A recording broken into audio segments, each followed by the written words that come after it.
Good morning, everybody.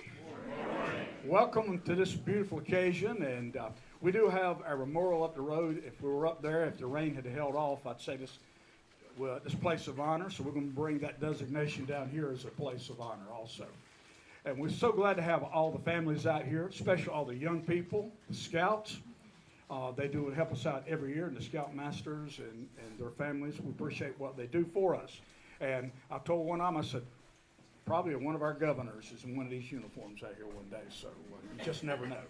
I'm Phil Matthews. I'm the city councilman here in Garner, retired Army, Vietnam veteran, and it's truly my privilege and honor to be your master of ceremonies today. So if I twist my words up a little bit, y'all ignore me. We're going to go right on with it. You know, if you ever wore the uniform, male or female, you said these words, and I'm going to read it so I don't mess it up. I do solemnly swear or affirm that I will support and defend the Constitution of the United States against all enemies, foreign and domestic, that I will bear true faith and allegiance to the same. I will obey the orders of the President of the United States, the orders of the officers appointed over me according to regulations and the Uniform Code of Military Justice, so help me God. Y'all remember that? And as I remember it, that does not expire. There's no expiration date on that oath. So if you wore the uniform, are you still in it? You're still there. I just wanted to make a couple of comments. This time last year, we had the privilege and honor, and a good friend of mine, John Foster, he had back over there, he don't like to be recognized. He and I got together under his guidance and put together, tried to get our community a Purple Heart community. Well, if you know anything about it, sometimes it takes a year or years to get that to happen. Well, being a city councilman, we happen to have a work session going on that week, Mr. Mayor, and I brought all the paperwork in. We signed off of it. 2 weeks later, we were a Purple Heart community. You can see the new signs up, and that is a privilege. If you don't know what that is, if you were wounded in battle, got a Purple Heart, we honor you. So Garner is a very veteran-friendly community. Also, one other thing, the readings of the names, this happens the first Saturday of each month at the Vietnam Veterans Memorial on Capitol Square. And we read the names of those from North Carolina that are still missing and have not been accounted for. At my last count, we're still at 39, and that's the first Saturday of each month in downtown Raleigh. Well, having got those things out of the way, I want to take this time now to introduce a gentleman that I know quite well. I have the privilege of working with him and on the city council, and he's going to come up and do what mayors do, welcome you, and it's my privilege. Our mayor, please make welcome Ken Marshford.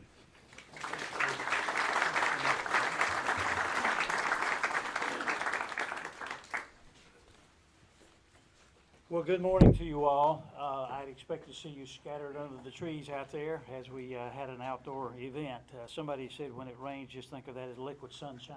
So we're having some of that here today. Is this on? Can you? Yeah, okay. All right. Fine.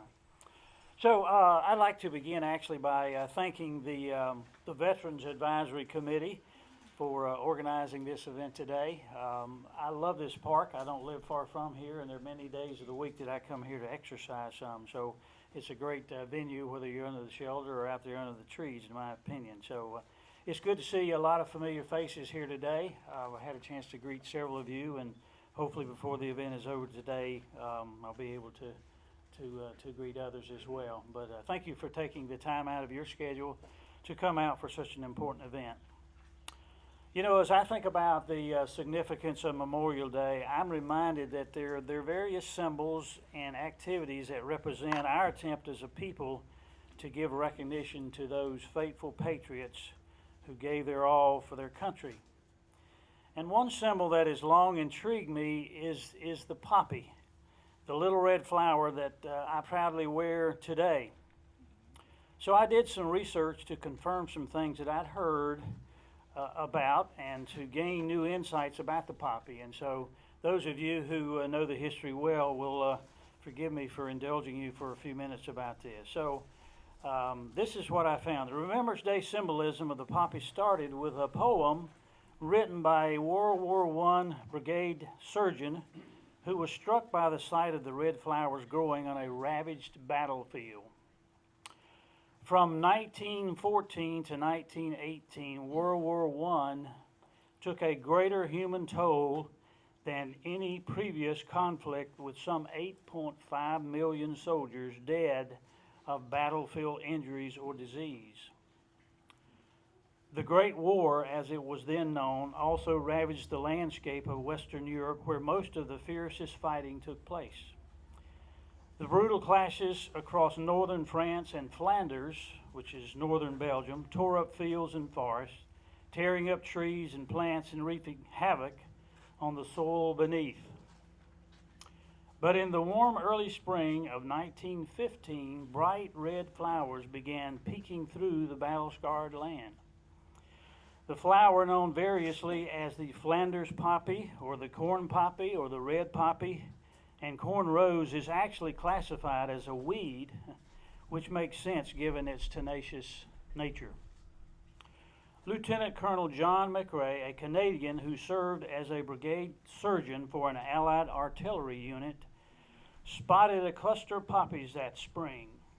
McRae attended to the wounded and got a first-hand look at the carnage of a recent battle. Struck by the sight of bright red blooms on broken ground, McRae wrote a poem in Flanders Field in which he channeled the voice of fallen soldiers buried under those hardy poppies. Published in Punch magazine in late 1915, the poem would be used at countless memorial ceremonies and became one of the most famous works of art to emerge from the Great War.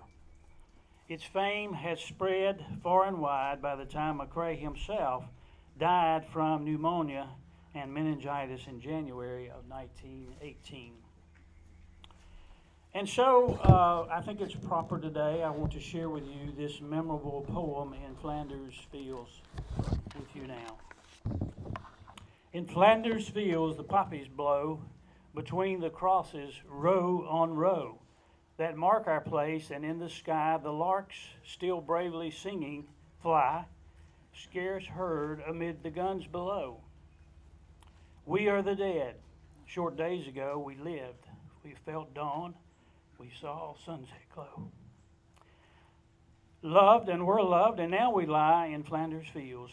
Take up our quarrel with the foe. To you from failing hands we throw the torch. Be yours to hold it high. If you break faith with us who die, we shall not sleep.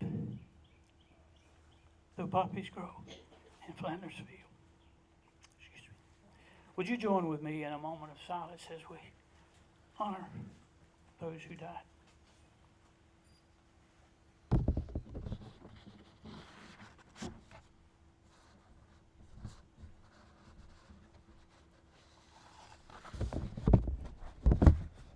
Okay, thank you so much. I believe I have gained my composure, and thank you for indulging me. Bill? Thank you, Mr. Mayor.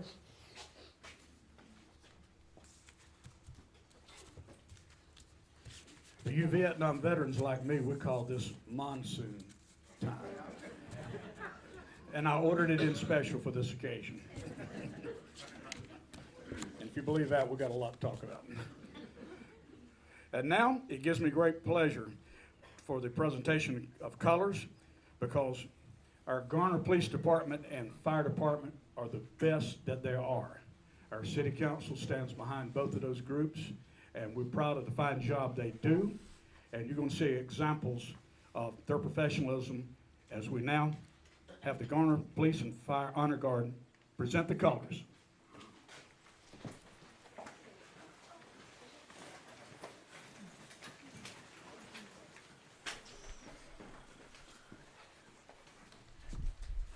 Color guard, attention.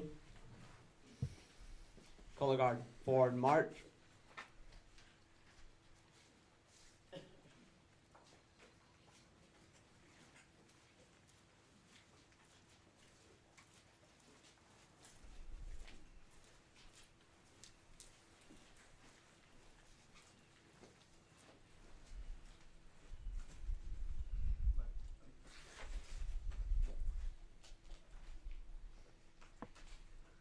Please recite the Pledge of Allegiance. Pledge allegiance to the flag of the United States of America and to the republic for which it stands, one nation, under God, indivisible, with liberty and justice for all. 2.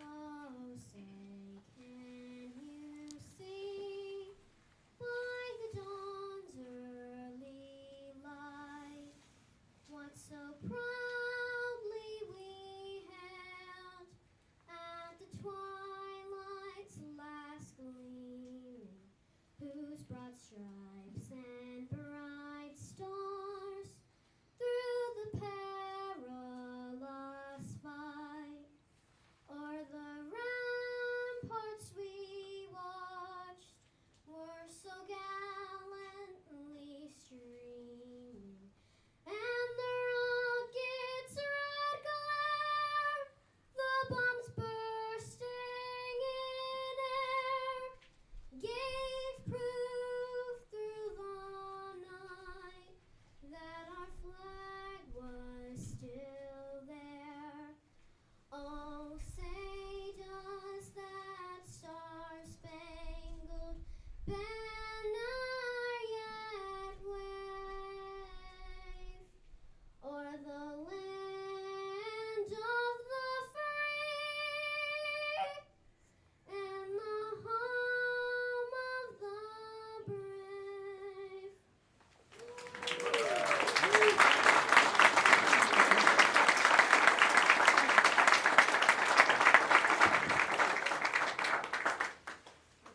Color guard, post the colors.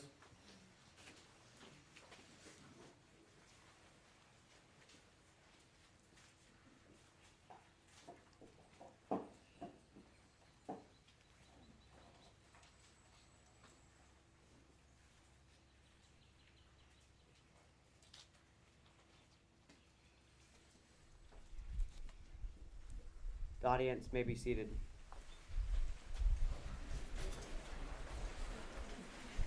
Color guard, dismissed.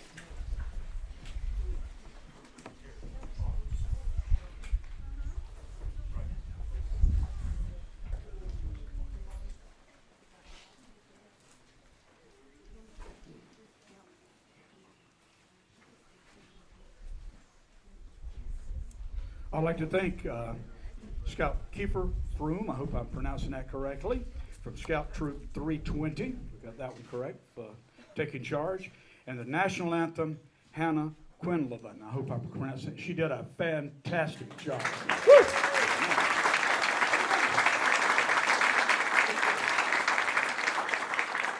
You know, when you see young people doing something like that, being an old guy like I am, you know there's a good future somewhere down the road. And it's just proud. Gives you those goosebumps. All right, we're going to move right along here. And I noticed when she was singing, the sun's tried to come out, so that's a good sign. I'm going to really introduce a gentleman now that I could read his background, but most if you're around Garner, you know it. And a prime example of, last year we had the Wallet Hills out here for an entire weekend. And many of us were part of that and visited day and night. People drove through here on Monday after it was gone and said, I just felt, Lil, I need to go back out there. I'm getting some of the mayor's stuff now. But the gentleman that put this together, and I'm proud to say he's a friend of mine. He's a friend of about everybody that's in this area, if you're from the Garner area. But he was instrumental in getting the wall here, putting the teams together, everything that was associated with it, and it was a tremendous success. The feedback we got from the group at Hamlet said Garner had the best presentation of all, and they're looking forward to coming back, and I know Tim's looking forward to putting all this together again real quick, so we'll see how that goes. But it gives me great pleasure. Please give a great Garner welcome to one of Garner's own, Mr. Tim Stevens.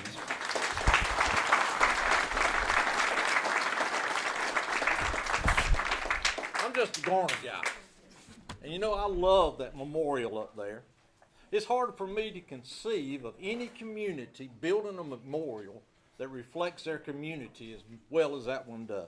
If you look up there, you can just see those red panels look like they just jumped out of our red clay soil. We got granite. It reflects strength and stability and permanence. And the words on the memorial tell part of our collective history. As we gather today to Memorial Day to honor those who died in the military, I'm reminded last year when the Wall That Heals was here. It's a replica of the Vietnam Veterans Memorial, and it came here and helped us focus on our Vietnam veterans. We had a candlelight memorial service one night, and we gathered together, and as a community, we cried for 8 Garner men who died in a war, and for the 58,220 Americans who perished so far from home. Our community celebrated those men who came home. We had more than 250 Vietnam veterans follow a military U.S. Marine band to walk to the wall. We had hundreds of people standing along the road cheering for them. There was one Vietnam veteran came up to me and said, "That is the first time anyone has ever told me welcome home." We changed lives that week, but we didn't honor all of our community's Vietnam veterans. David Pittard was not remembered on our memorial until this weekend. He was one of the finest men our community has ever produced. We learned of David's service when a visitor at the Garner History Museum mentioned a Vietnam fatality while looking at a 1953 L. LaCole Garner High yearbook. She just mentioned he died in Vietnam. Luckily, Judy Bass was working that day, and their conversation and then hours of research led us today to honoring U.S. Air Force Major David Hunter Pittard, a 2-time Silver Star recipient who also received a Distinguished Flying Cross, a Bronze Star, an Air Medal with 10 Oak Leaf Cluster, a Purple Heart, and many other military honors. He lived down on Broughton Street, which is about as Garner as you can get. And when he walked through Alex Unsted's yard over to Garner School, he knew where Thelma's was downtown and Lloyd's drugstore, and he heard the train whistles every day. There's no telling how many meals he ate at Toot and Tell It restaurant back when you honked your horn to give him your order. You could get 5 hot dogs for $1. He was an extraordinary student and athlete. He lettered for the Garner High Blue Rams 4 times in basketball, 4 times in baseball, and 3 times in football. He was vice president of student council as a junior, president of the senior class, and his crowning achievement, he was voted best looking boy in the school. He earned a degree in aeronautical engineering at NC State and was working on his master's degree in international relations at Lehigh University while he was teaching Air Force ROTC. In 1968, he was deployed to Vietnam. He left his wife Nancy and his 2-year-old son Michael. He was qualified to fly 11 different aircraft, including the F-4 Phantom jet, but we needed helicopter pilots, so that's what he did. Near dark on September 28, 1968, after a day of flying rescue missions all day, Pittard and his crew set out to rescue the crew of a U.S. Army helicopter that had been shot down while evacuating infantry casualties. As he was making his approach, a rifle bullet struck him under his right armpit and severed his subclavicle artery. Despite the efforts of his crew, the bleeding could not be stopped. He died at the controls of his aircraft. The airmen at Phu Cat Air Base, where he was based, demonstrated their affection for him by erecting a monument in his honor on the base. On his final flight home, his coffin and his escort had to change planes in Chicago before continuing on to Raleigh.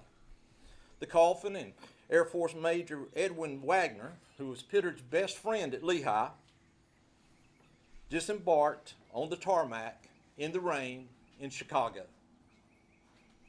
And there they remained in the rain for over an hour. Major Wagner, soaked, spent his time talking to his dear friend, continuously apologizing.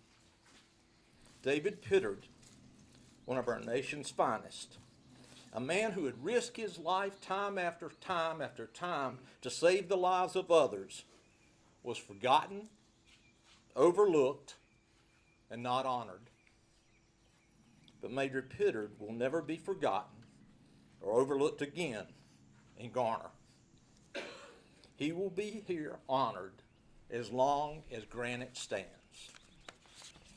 Today, Michael, David's son, and Lewis, David's brother, and their families join us as we honor David Pittard and the other men immortalized on our memorial. Each name on that memorial represents a life and a tragedy. Each man has his story.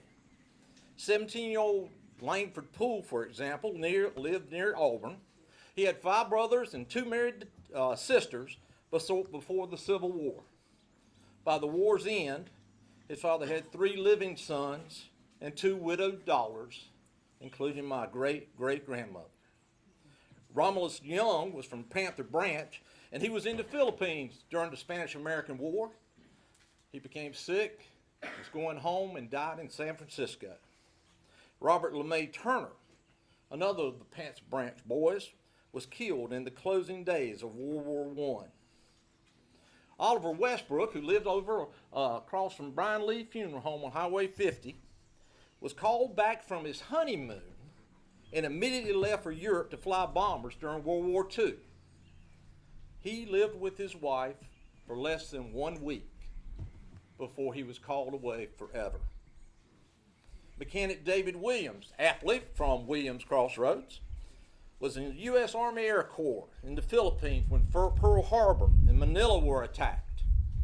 He survived the Bataan Death March, but died in a prisoner of war camp. Ernest Allen fought in World War II and in Korea. He was the son of a sharecropper on Old Stage Road. He was one of the first black medics in an integrated unit. He was captured at Chosin Reservoir and was imprisoned in a mountaintop POW camp in a shack that had no bars, no door, no glass of covering of any type on the windows. He wore a tattered summer uniform as temperatures fell to 30, 40, 50 degrees below zero. He starved to death. But our community's sacrifices were not all long ago past.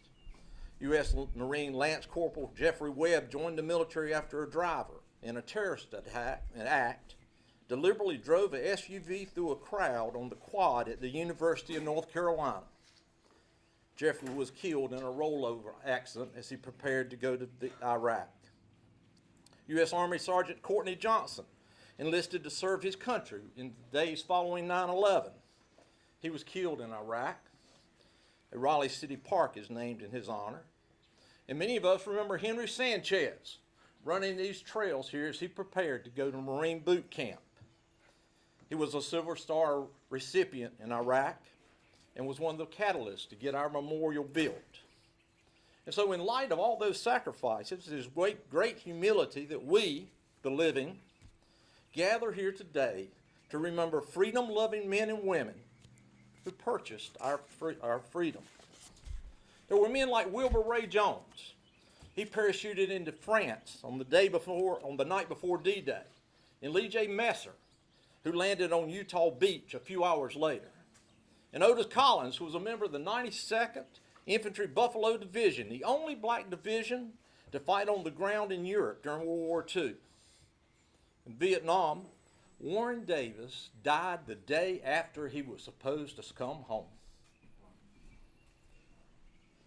And Steve Thomas died just days after he arrived. Sheffield Stroud and Robert Dawson were preparing for their birthdays when they were killed.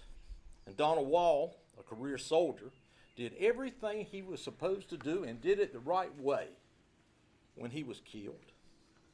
Harold Teal fired his M60 machine gun from the hip as he limped toward an entrenched enemy force. He had enlisted because men were dying in Vietnam, and he believed his Christian faith demanded that he go and tell them about Jesus. The Marine they called Preacher said he was willing to die to save other men.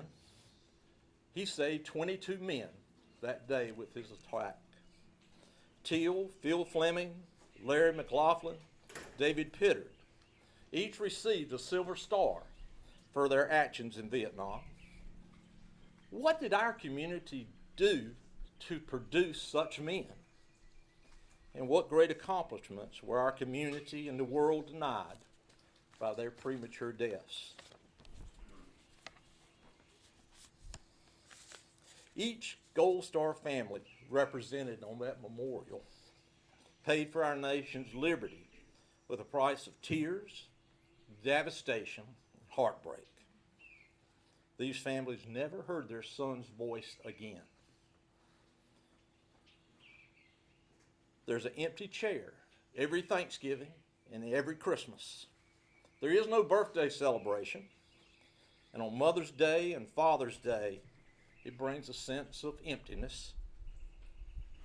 These families need no reminder that Memorial Day means more than summer's imminent arrival.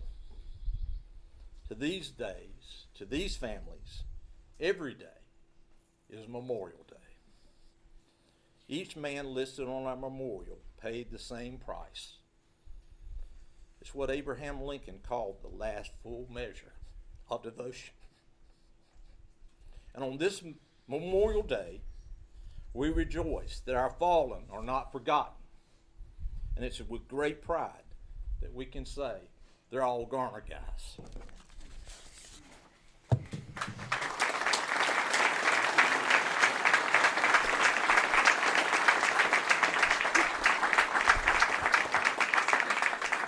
Thank you, Tim. Man, I hate to follow that. Great story. But we're going to do a special presentation now to the family from Seymour Johnson Air Force Base. And right now we have Senior Airman Compion and Skaggs coming forth with a special presentation. Gentlemen.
Thank you. Are there any other Gold Star families present in the audience today? Thank you, sir.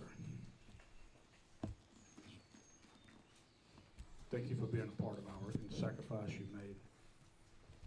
And now, members from VFW Post 10, 225, and the American Legion Post 232 will come up front for our wreath laying. It will be laid here and later this afternoon moved to the memorial.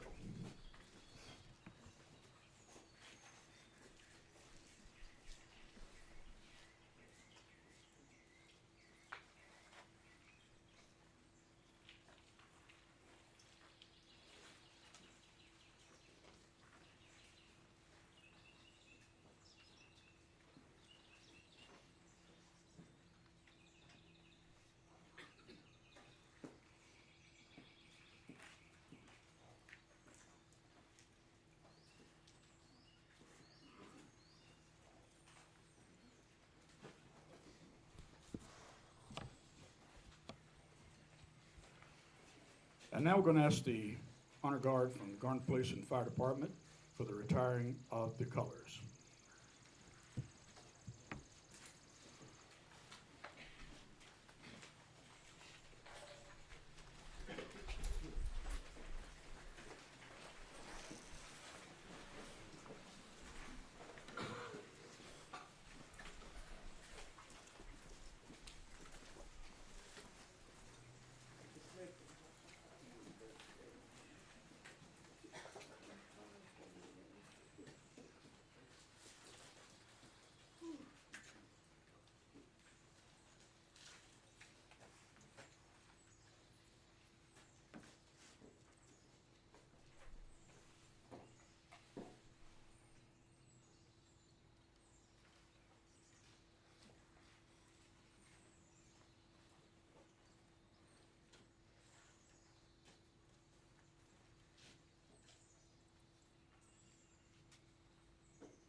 And now, from BSA Troop 320, Mr. Gus Lloyd will render taps.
Ladies and gentlemen, I'd like to remind everybody, guided tours of the Veterans Memorial available today from the American Legion as well as the VFW. Feel free to go by. And it's a good time of the week. And I encourage all you veterans, just go out there and sit sometime. It's a good place to relax and be among friends. This does complete our presentation today. We ask that you have a wonderful weekend on behalf of the mayor of the town of Garner and all those who provided this service today. And remember, there's no expiration date on an oath. God bless you. Happy Memorial Day.